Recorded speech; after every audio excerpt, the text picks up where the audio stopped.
Alright YouTube, what's going on? It is your boy Andrew. We're back at it today with another video. Today's video, I'm going to give you guys my 3-month update on the Danner Mountain Light boots. If you guys have been following me on Instagram or been watching my YouTube shorts, you guys would see that I've been wearing these boots a ton since I got them. I figured since these are a super popular boot right now, I would give you guys my updated 3-month review, what I like about these, what I don't like, and if they're worth the heavy price of $440. But before we begin the video, as always, please feel free to hit the like and subscribe, and feel free to follow me on Instagram to see how I style all my sneakers and outfits. And with that out of the way, let's get into the video. Full disclaimer, before we begin the review, I'm not an avid outdoors person. I don't go hiking, so if you're looking for a hiking performance review on the Danner Mountain Lights, this is not going to be the video for you. This is strictly from a casual perspective. I do live in the Chicagoland area, so we do have pretty harsh winters, but I'm not doing any super hardcore outdoor hiking activities. So once again, this is a casual review. This is not a hiking review. Hopefully that clears it up. But anyways, let's get into it. All right, starting off with sizing, that's probably the biggest question people are gonna have about these. For sizing, I went with a size 9.5. For reference, my sneaker size is a 10.5. So I went down a full size and they fit me absolutely perfect. I actually reached out to a Danner rep on their website and they kind of helped me with sizing. So if you have any questions about sizing, definitely recommend asking a Danner rep. They're actually super helpful. They helped me out a lot, and the 9.5 fits great. One thing I will say is that they do have a narrow toe box. So if you have wider feet, you might just want to consider that. You might want to go down only a half size. But once again, reach out to the Danner rep, ask them what they think. And also there is a return policy. So if you do get these and they don't like the way they fit, I believe they offer free returns, so you could send them back free of charge. But yeah, that's my advice on sizing. I went a full size down. They fit me absolutely perfect. The next big question that everyone is gonna be asking is how long did they take to break in? Because as we all know, these genuine leather boots, they take a while to break in. It can be a painful process. I don't think I've 100% broken in these boots. I have worn them a lot. I would say they're probably like 70 to 80% broken in. They're definitely a lot more comfortable now than they were when I first got them. And the biggest tip I have for you guys with these boots right here, maybe this is just a me problem, but I had to throw these heel grips in, as you can see in the back heel area, because the first 2 weeks when I wore these were absolutely destroying the back of my ankles. It was so uncomfortable. I could only wear them for like a certain period of time. And like some days my sock would have blood on it. It was just bad. And then I recalled that I did put heel grips in my loafers. So I was like, hey, I'm gonna go put heel grips in these Danner Mountain Lights. And it was a game changer. So if you have any shoes that are just absolutely digging in at your heels, definitely recommend these heel grips. They are a game changer. They helped me out so much. Even with my loafers, they helped me out. So once again, I can't recommend them enough. I believe they're like $7 on Amazon. And it's some of the best $7 you'll ever spend, especially if you want to break these in quicker and you have the same issue I had. Have to get them. I can't emphasize that enough. As I was saying, these do get a lot more comfortable. This leather starts to form to your foot really nicely once you wear them a lot. The first month or so, this leather started to feel a lot softer. It started forming to my foot as it should. That's what good leather should do. That's what these have. So I would say if you wear them for like about a month straight, you should be pretty good. They should be a lot more comfortable than when you first took them out of the box. But once again, it really depends how much you're gonna wear these. If you wear them once a week, it's obviously gonna take longer. If you wear them 5 days a week, every single day, it's obviously gonna take shorter to break in. I will say in comparison to the Eddie Bauer K6 boot, those were 100 times worse to break in than these. The only pain I really felt was in this back heel area. Once I added these heel grips, that was no longer there. But those Eddie Bauer K6 boots, they absolutely hurt my whole foot so bad. That was a painful experience. Didn't have that with these, so take that for what it is. Getting into the cons of the Danner Mountain Light, I only have 2 cons. The first con is this tongue, and this only happens on my left shoe. I don't know why it doesn't happen on the right one, but on the left one, I cannot get this tongue to stay straight. It just naturally goes to the left. Even though I tie these up super tight, it still always flops to the left. I don't know what to do to keep it straight. Once again, this only happens on the left one. It doesn't happen on the right boot. So I have no idea. If you guys have any tips, please let me know. But yeah, I just can't get this tongue to just stay straight. It's not a huge deal. It doesn't really bother me too much. But if I had to pick out a con, that would be it. once again, it's not a big deal. It might not even happen to you if you get these boots, but it's just something I noticed. So I had to call it out. Last con is the overall price of these boots. They are $440. I don't care how you slice it.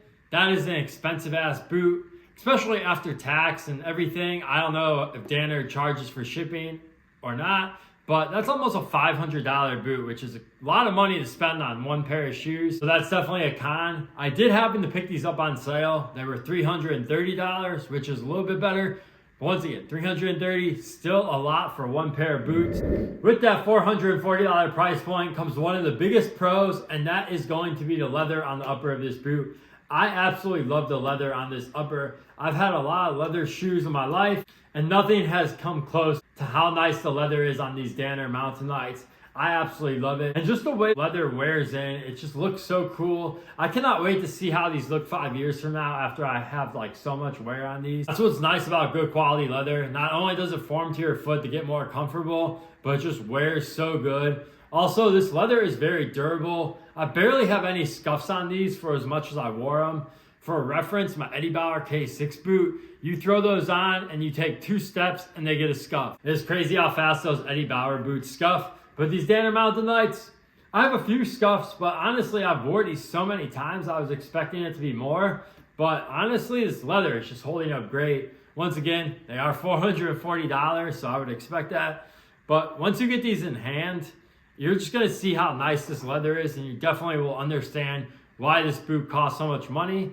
Now, I'm not a leather expert. There are videos of people who broke down this leather, so if you wanna watch more of those videos before you decide to pay the $440 price point for these boots, I would not blame you. The next biggest pro for me, along with this leather, is just how these look. I absolutely love the style of this Heritage hiking boot, especially with the red laces. I almost got the dark brown ones, but honestly, these look so good, especially with the red laces, as I just called out. Love the way these look, and you can just wear these with so many different outfits. I definitely understand why this style of boot is so popular in like the streetwear fashion world, because they go with so many different outfits. And I think it just gives it a nice elevated look, especially with this leather being so nice as it is. I definitely think the versatility of this boot, how often you can wear them, what you can wear it with, is definitely a pro when it comes to the Danner Mountain Lights. And the next pro for me is that they're made in the USA. Now that obviously factors into the higher price point. They definitely have higher labor costs than if these were manufactured overseas. But personally for me, I love getting stuff made in the USA. You don't really get too much good quality stuff made in the USA these days. Most of these big companies outsource overseas. So you get that made in USA, you know what you're paying for, a high quality product. I know that's a little patriotic of me, but I just love made in the USA stuff. I think some of the best vintage pieces are made in the USA, not to get off track of these boots. The last pro of the Danner Mountain Lights, which is probably the biggest one, is that they're actually pretty damn comfortable. Now, once again, I know I'm gonna sound like a broken record, but once you break this leather in and these start forming to your foot, these are absolutely so comfortable. There's a reason why I wear these all the time. Not because they only just look good with a lot of different outfits that I wear, but because I find them to be super comfortable, especially for a pair of boots. They're definitely more comfortable than my Eddie Bauer K6 boots. And I would probably say they might be more comfortable than my Timberland 6-inch work boots. And to be quite honest, ever since I got these and broke these in, I haven't touched those Eddie Bauer K6 boots. So just wanted to put that out there. But yeah, I find these to be pretty comfortable. So that's gonna be my last pro. Lastly, the last part of the video, should you go out and spend $440 on the Danner Mountain Light hiking boot? Obviously, I can't tell you how to spend your money. But in my personal opinion, if you see yourself wearing this boot for like 5 to 10 years, you don't see this as just a trend that you want to partake in, wear these a few times and then either get rid of them or you're never going to pick them up again. See yourself wearing them down the road, 5 to 10 years. I definitely think this is worth the $440 investment personally, especially if you're comparing them to like those Eddie Bauer K6 boots. I bought those Eddie Bauers because I wasn't ready to spend $440 on the Danner Mountain Lights. And then I kept thinking about the Danner Mountain Lights. I kept thinking about them. Eddie Bauer boots, they gave me the confidence to wear this style of boot. However, I was still wanting something more. I just didn't want to stop at the Eddie Bauers and be like, hey, I don't want these Danners anymore. I still wanted to try the Danner. So what I'm saying is, if you're in that same boat too, I would honestly just buy the Danner Mountain Lights so you don't have to buy 2 things twice, if that makes any sense. So you don't have to be like me, who bought the Eddie Bauer boots and then got the Danners, and now I don't even touch the Eddie Bauer boots anymore because these are just a significantly better boot in my opinion. Once again, if you guys want me to compare the Eddie Bauers to these, I'll gladly do that video. So yeah, getting back to my point, if you see yourself wearing these for 10 years down the road, absolutely 100%, these are worth the investment. And definitely if you can get them on sale, highly recommend that too. It's always good to save money. But if you're just looking at these because you want to fit in on Instagram and you just see this as a trend, I would definitely go for a cheaper option because you should not be wasting almost $500 on a boot you're not going to wear in a year from now. That's just my opinion. I think most people would agree with that. That is going to do it for my updated 3-month review on the Danner Mountain Lights. You guys let me know what you guys thought about this review. What do you guys think about these boots? Are you interested in these boots? Are you going to pick up a pair? Let me know in the comments down below. But he's your boy Andrew. I hope you guys have a great rest of your day. I'll catch you in the next one. Peace.